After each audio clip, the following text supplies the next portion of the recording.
So, welcome to Tapping In, where we tap into the wisdom and experience of successful leaders. I'm your host, Gwen Brame, and I'm here with Paul Mifsud, and he is going to join us today and talk with us about some of the wins and challenges. And we're going to start with his journey. So, Paul, take it away. Tell us a little bit about what got you into your business and what is your business?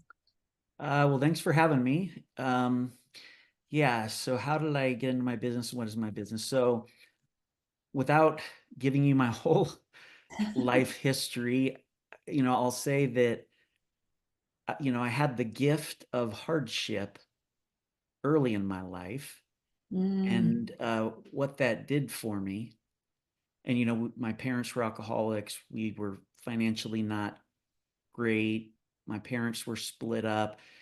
So, I had a pretty serious, I guess, fear, but more importantly, a motivation to just want to do something with my life, do something good and big. So that was kind of the seed, I think, that ultimately helped me to do what I'm doing. Um, I went to college, just like everybody else. I had to pay my own tuition, which was also helpful. And I said before the gift of hardship, because I do think, my parents didn't intentionally give me a rough life, but I'm glad they did.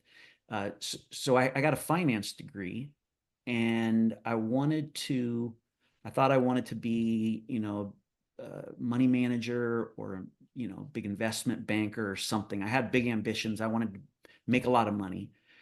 Um, but when I graduated, my grades weren't the best, and it was 1992 when I graduated. So the Iraq War had just either started or ended, and the economy wasn't great. So I was having a hard time finding a job, and I didn't have a lot of guidance. There wasn't a lot of like I don't know why, but I don't remember a lot of career guidance. My parents weren't very helpful, so I was too stupid to realize. Fortunately, when I was interviewing, there was one interview in particular where I didn't realize it at the time, but they were more selling me than interviewing me, mm, um, because it was an insurance company, and they made the position sound like it was a financial advisor, but it was really just selling life insurance. ah, And geez. fortunately, like I said, I was too stupid to ask the right questions and realize that. So I got a job. I took the job. Mhm. And I started as a financial analyst and really quickly realized, oh my God, they want me to call my friends and family and try to sell them life insurance. And I was mortified because I hated life insurance. At least I didn't believe in the concept of, Mhm. buying whole life insurance. But long story short, I took the job. I hated it. And so I was looking, I didn't want to quit and give up. Um, And so I stuck with it. And fortunately, really early on, I learned about employee benefits, which is another form of insurance, but it's very different from life insurance because you're selling to, the business owner. It's more of a commodity. You're not trying to persuade them that they need health insurance or medical. And Mhm. so that's what I started doing. And I left my company. I worked at Mass Mutual, and they didn't really have any products for benefits. And in order to do that successfully, you need to be a broker. So I left Mass Mutual, and I just started on my own as a um, one person employee benefits uh, salesperson, Mhm. basically. Um, so that was the beginning of Melita. It was just me. I had no intentions of being a CEO. I wasn't trying to raise money. I was just trying to survive, really. And I learned early on that if you work hard to be valuable to your customers, uh, you'll likely succeed. There's obviously a lot more to that, Right, right. but I guess you could say I started with a very big why. You Mm, know, my reason for wanting to be successful in whatever career it was. I wanted to make a different life for myself and for my kids, and to be able to help my family mhm. who, uh, all the way down the line, there was no wealth at all in my family history. So I wanted to try to, um, build that up. Yeah, And that's awesome. Kind of yeah, so reminds me of Simon Sinek and his book, Start With Why. oh, I love him, and Yeah, I've read his books, and yeah, I think that that is a fundamental thing, right? If you look at exactly. most of the most successful businesses, and that kind of gets me to the second part of your question, which is like, what does Melita do? Um, so we've evolved a lot since the days of me going business to business selling health insurance. As part of that desire to be valuable and useful, we've evolved. And today, what we do, we're an HR services company, is how I describe what we do. We help small and mid-sized businesses to build and manage what we call their people foundation. Hmm. And that's basically you could call it boring. Foundations are boring, but it's the tactical, critically important, but not super exciting tactical elements of HR, employee benefits, compliance, payroll, the technology that runs all of that, supporting employees. So it has a big impact on the organization, but it is more of a foundation. If you don't notice the foundation, that's a good thing. Hmm. Right. It means it's strong and Working it's smoothly. viable and it's working. Right. What a lot of small companies do is they just focus on getting by. They don't have a foundation. Then they Hmm. hire their first serious HR professional to be strategic and to have an impact on culture and build a great workforce where employees are engaged, etc. And they're trying to build that on a foundation that's flimsy or weak or not well structured. And that just means, and this is a epidemic in the small, medium sized business world. If you talk to HR people, they get sucked into the tactical work, uh, which doesn't move the business forward. So we're happy with our role as being that foundation, so that our clients can stand on top of the work we do and build on top of the work we do, so that they could you know do what HR professionals do best and what they want to do, which is the people side of the Hmm. business. So that's what we do. Whether it's a startup or a company that's already 100 employees, we come in and kind of audit how they're doing everything, processes, technologies, which people are doing which things. HR, interestingly, is the only position in any department of any business that has a generalist title in some of the Yeah. roles. Right. In, Right. we all learned, you know, jack of all trades, master of none. There is a lot in the, if you laid out the scope of what HR does, all the way from the tactical compliance, almost legal stuff, all the way up to, talent acquisition and leadership development. It's a very, very broad skill set, and you'll never find it in one or even a few people. You need a whole team, but startups can't afford a team, so they often hire one person and try to have them manage everything. And Right. so we fill that gap to help them do it economically. One of the phrases that we hear a lot, but we've been doing this for years, is Right. Right. fractional HR. Uh, and it is a good comparison. I always called us. I always used to say we're like the net jet of HR. We take this high powered, um, you know, team or product. I call it Hmm. team for us because we're a service business, and companies can have access to that high powered team for just a fraction of the cost, because they don't need the whole team, but they Right. need the expertise Yeah. of the whole team. So anyway, we've been doing that, for about maybe 12, 13 years. It was innovative at the time.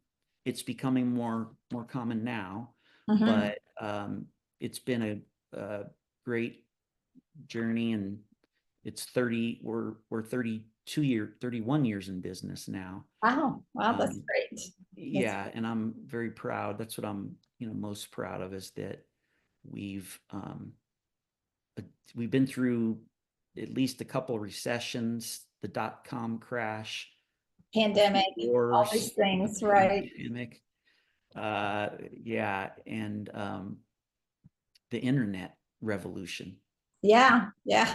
When I started my business, the first major purchase I made, it was a pretty cutting edge technology at the time, was a fax machine. I remember getting it going, oh, this is going to change Right. everything, this machine. We didn't even have voicemail yet. And Right. so needless to say, things are very different today. Yes, very much so. You can do all of that on your phone now. Yeah, it's Yeah, crazy. it's crazy. Yeah.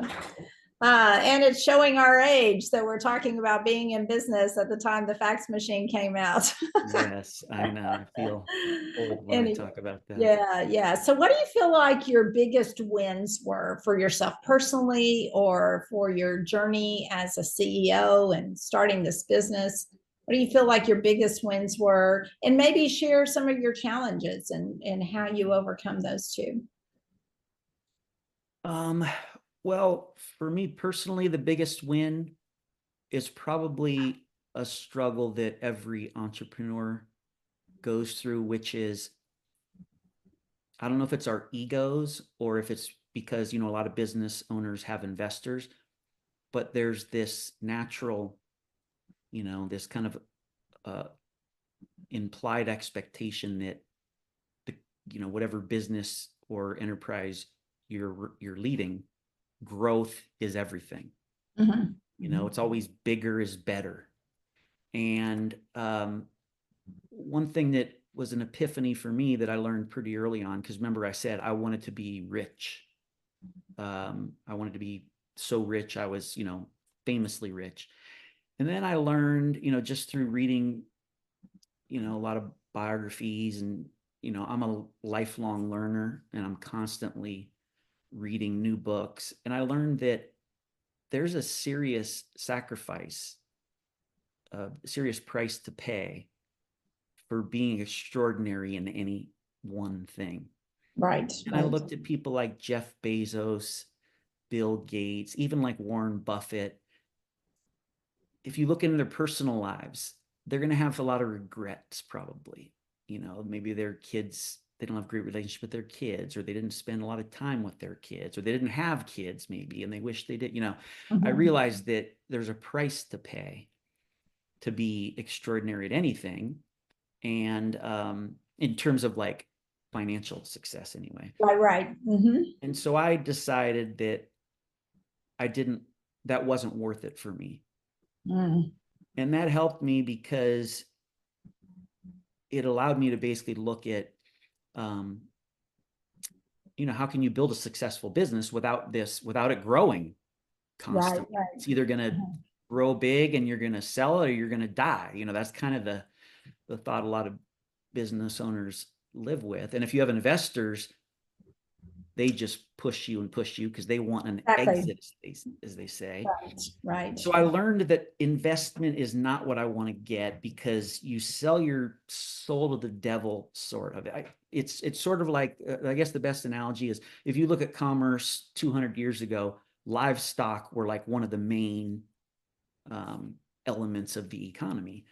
Uh, and as we evolved, which we always do as a human race, we started taking shortcuts with our main, you know, uh, resource Hmm. with farming. When you start giving them antibiotics and hormones, and it makes for an unhealthier product, Right. and it makes for an unhealthy, you know, well, the cow is unhealthy, but the cow doesn't matter. The cow's going to be eaten. But in the world of today, the cow is the people, because we're in a knowledge economy now. So investment is sort of like giving hormones to your cow. It's why we have had so much toxic culture in a lot of these startups, because it's not just grow, but it's grow fast, and we have to sell this business at this time. So anyway, so I realized that I didn't have to do that if I didn't want to do that. And I read one of the influential books I read early on was called Small Giants. Yeah, I'm familiar with that book. Yeah, I think it was Bo Burlington. And he talks about a lot of companies that it started like many companies do with a founder that was passionate about what they do. They take pride in their work, which is what helped make their business special. It kept growing because it was a great thing and people wanted more of it. And they just assume the thing you do is you let gravity do its thing. And almost all of these companies ended up selling or getting big investors because they thought that was the glamorous thing to do. And, they learned the lesson that, it's not always worth the money. There's a lot of regrets out there. So anyway, so I would say that that was one of my biggest, I guess, wins, was kind of recognizing that and realizing that, because it allowed me to build something special, and it led me to make the decision to continue to bootstrap it. And I've made a good living for myself, but I've also been able to have a lot less stress in my life because I'm not trying to like travel all over the country managing different branches and deal with investors and some of the things that you take on. And I have plenty of challenge doing what I do, so I love it. I get to work with the people that I love, and yeah, it's a good thing. I guess the kind of the thing that goes with that is the dilemma that every entrepreneur founder faces, which is working on the business versus working in the business. And I've struggled with that one my whole career. Yeah.